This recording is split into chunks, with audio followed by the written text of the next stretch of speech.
La crise de l'affaire Dreyfus engendra un virage à gauche d'un point de vue électoral. Effectivement, en 1899 fut mis en place le gouvernement Waldeck-Rousseau, puis le gouvernement Combes qui marquèrent un net virage sur la gauche. Cependant, l'action française se constitua autour de Charles Maurras et composa une opposition qui arriva à se maintenir jusqu'à la Seconde Guerre mondiale.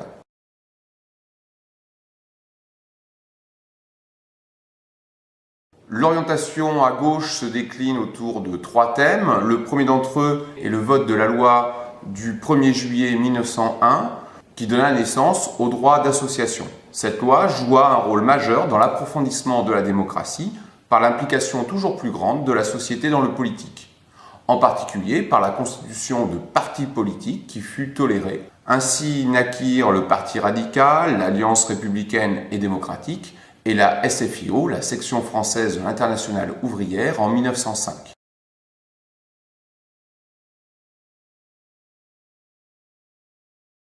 Deuxième pilier, la laïcité. L'Église catholique avait joué un rôle majeur dans la structuration du camp anti-Dreyfusard et par-delà marqué son opposition vive à la République et à ses valeurs.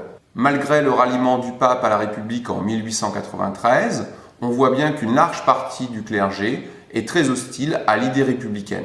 Le combat du bloc des gauches mené par Waldeck-Rousseau puis par Émile Combes commença par la dissolution d'un grand nombre de congrégations en mars 1903. Ces congrégations extrêmement puissantes, extrêmement riches, étaient aussi des structures d'enseignement qui contrecarraient les efforts de laïcisation de l'école publique. La résistance active, notamment dans les régions traditionnelles de Vendée et de Bretagne, donna le prétexte au gouvernement pour dissoudre l'ensemble des congrégations en 1904.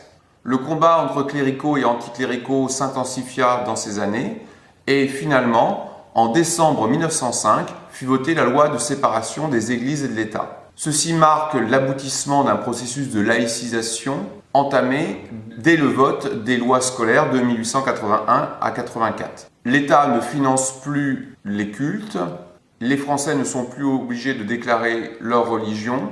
C'est une stricte séparation entre la sphère privée et la sphère publique. Dans la sphère privée, les droits fondamentaux tels que la liberté de culte et la liberté de conscience sont bien sûr maintenus.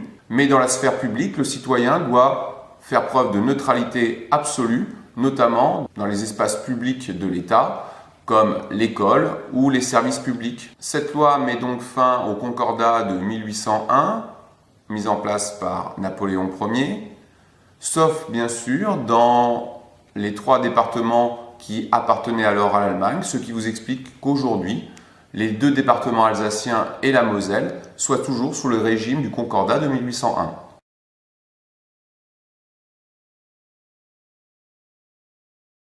Le dernier volet de la démocratisation entamé par ces gouvernements fut plus timide. Il s'institua sur la question sociale. Les manifestations et grèves ouvrières pour la journée de 8 heures, le respect des droits syndicaux furent une question centrale de la période.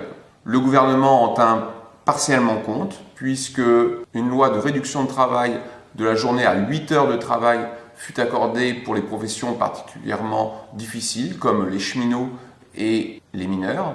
En 1906 est votée une loi sur l'établissement du repos hebdomadaire, en général le dimanche. Il faut cependant nuancer ces avancées sociales car dès 1906, on voit un certain conservatisme s'installer dans les gouvernements à dominance radicale.